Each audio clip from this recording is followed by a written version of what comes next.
There's Thompson, generation of swine. The woman from Kiev. I get the feeling that the American press is not happy that there are so few victims. Vladimir B. Lomeko, Press Department Chief, Soviet Foreign Ministry. Most weeks are slow in the news business. Wild things happen to some people, but not many.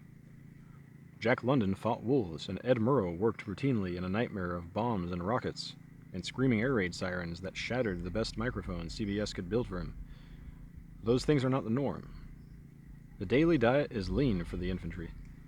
The bellowing of Sam Donaldson and the simpering of Robin Leash are not music to the ears of some hot rod from Columbia or Northwestern.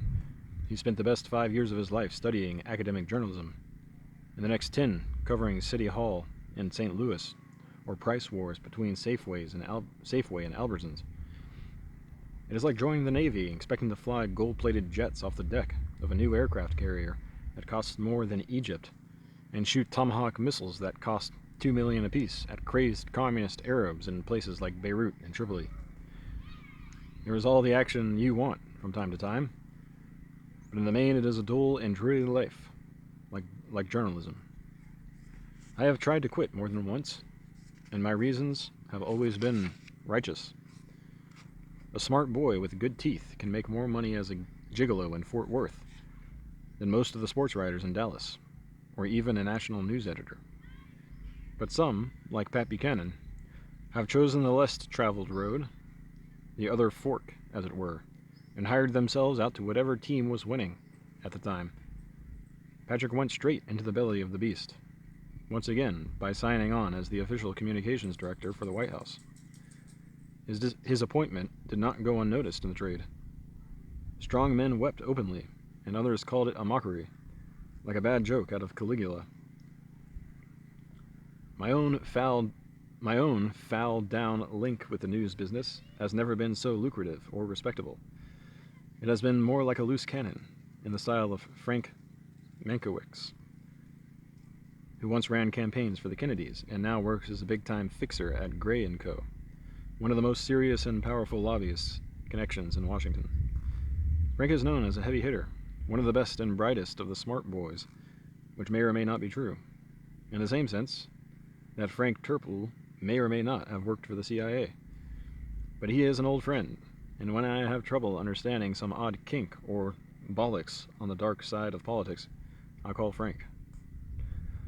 Last week, when I was baffled by a massive disparity in the body count from a nuclear disaster in the Soviet Union, a difference between 2 dead or 2,000, I dialed the powerhouse in Georgetown. Who in the hell was it who said that there were 2,000 killed at Chernobyl? That's a UPI report from somebody in Kiev, a woman in Kiev. Some woman in Kiev?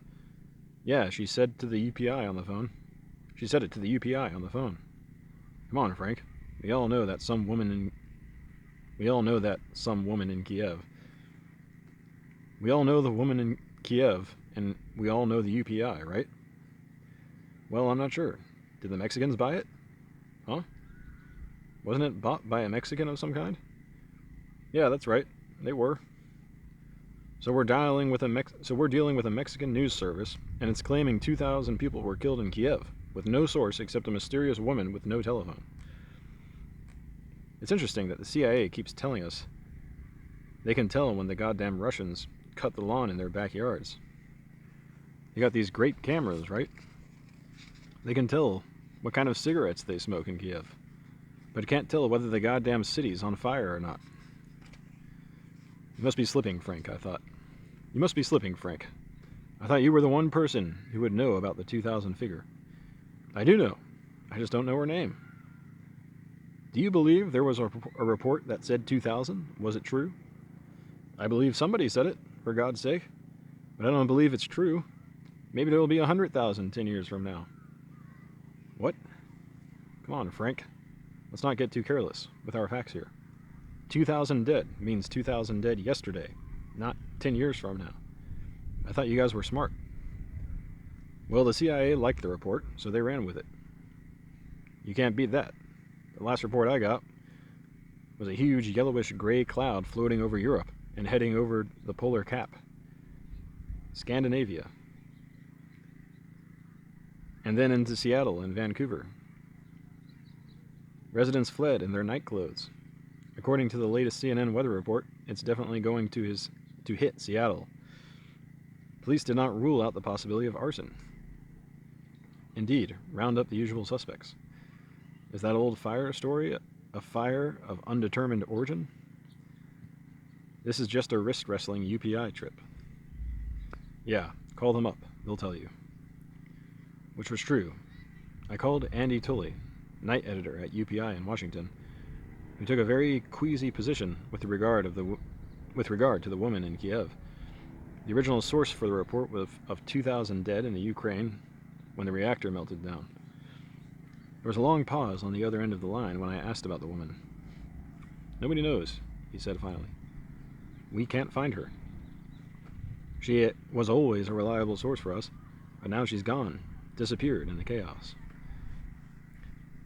It was an unconfirmed report, he explained. It came out of U.S. intelligence. They said she was a gray lady of some kind, a volunteer at the hospital. She claimed she saw thousands of corpses. Thanks, I said. I understand now. May 5th, 1986.